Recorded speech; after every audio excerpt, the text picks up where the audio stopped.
Five reasons you should make time for lifelong friends. I'm coming to you later than five, which is part of why this is always called Live Around Five. Life happens, but it's mainly because I was just up in DC dropping off my dear friend Lisa so she could fly back to Alaska, Portland, and all the areas. She lives on the West Coast. She visited for a week, and it reminded me of how incredibly important our lifelong friends are.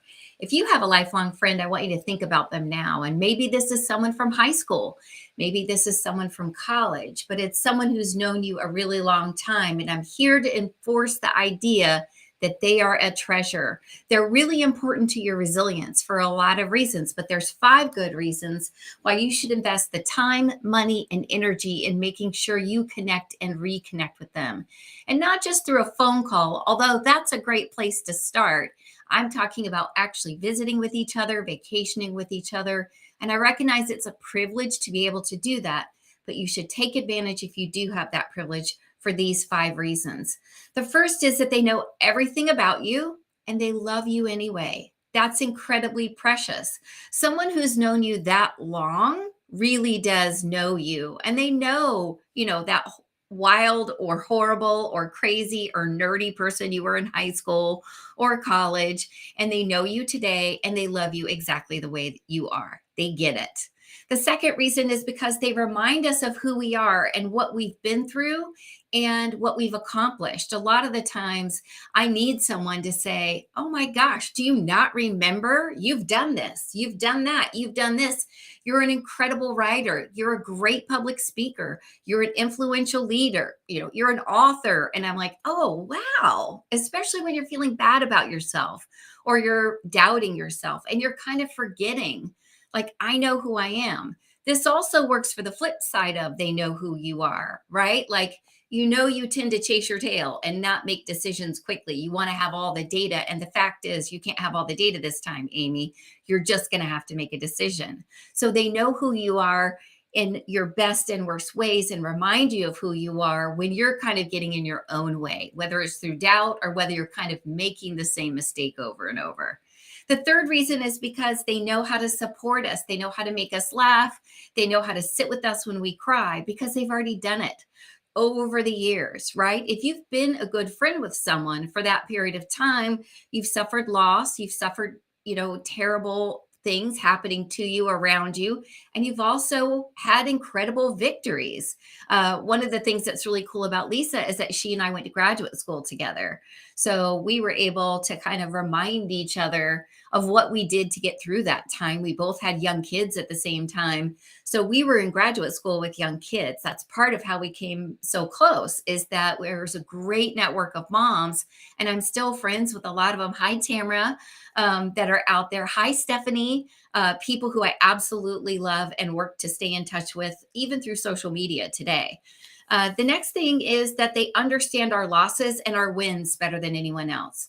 So there's nothing better than calling one of your cheerleaders or one of your closest friends and giving them news of a wonderful victory that you've had, right? One of my goals in the last couple of years was to build a six-figure business. And when I reached that mark, there were only a few people that I either felt comfortable telling about that or felt excited to tell, because they knew how hard I was working on it, how hard we were working on it. And they got the years that went into that and continue to go into that. So they can celebrate like none other.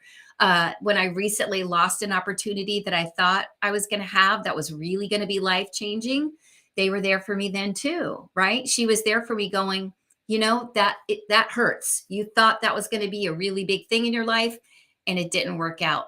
But guess what? And then she came in, right, with the cheerleading. You've been here before. You've experienced loss before. You always come back. You know how to handle this. If you lost it, it wasn't meant for you, right? Stop beating yourself up. Start seeing the silver lining. So that sort of person that knows you that well, to be proud of you when you win and to be standing beside you when you lose, is pretty amazing. And last but not least, they'll tell us the truth, even when we don't want to hear it, right? I remember when I was going through my divorce, And it was just a really difficult time, as any relationship ending is.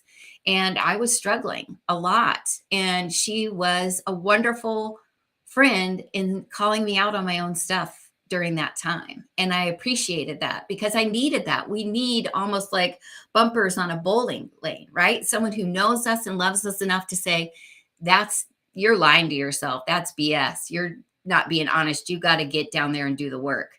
You've got to figure this out, or you're doing that thing again that you do. You got to stop it. And when friendships survive that sort of longevity, that sort of truth telling, you know that's a friend for life. And that's when we've got to double down and make sure that we're investing the time, the resources, the energy, the mental space, the money that it takes to stay connected. Because part of being resilient is having that sort of person in your life. And my guess is there's only 2 or 3 people like that for each of us, or maybe even one, which would make that connection even more valuable and even more important to maintain. So, when I asked you if you had a lifelong friend, if that friend's name came to your mind immediately, I want you to give them a call or a text or an email or however you interact with them, and just check in on them. Tell them you're thinking about them, because tonight my friend flew home and I miss her terribly. We're texting even as she's on the plane. Thank you, technology. I love you so much.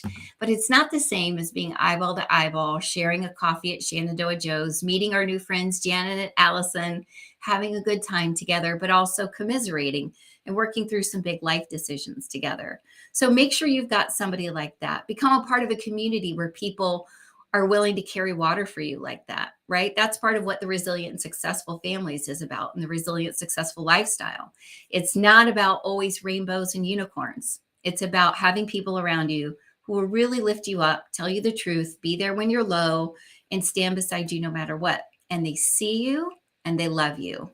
I see you and I love you. You're here, you're working on yourself, you're out in the world, you're doing the best that you can. And I want you to give yourself credit for that right now. If you're working every day to become a little bit better, then you've already unlocked the code to everything you need. You've just got to let yourself move to that next level. I want you to be the most resilient you can be, because you've certainly had struggles in the past, but we're all going to have struggles in the future. And we need to have someone, not a parent, not a spouse, not a sibling, but someone that we can reach out to who doesn't care about any of that kind of complicated relationship that goes with all of those words I just used: spouse, parent, sibling, but who's just there for us. So I hope you have someone like that. And if you don't, start developing someone like that and know that it's going to make a really big difference in your life, as it has in mine. I love you, Lisa, and I already miss you. Have a great night, everybody.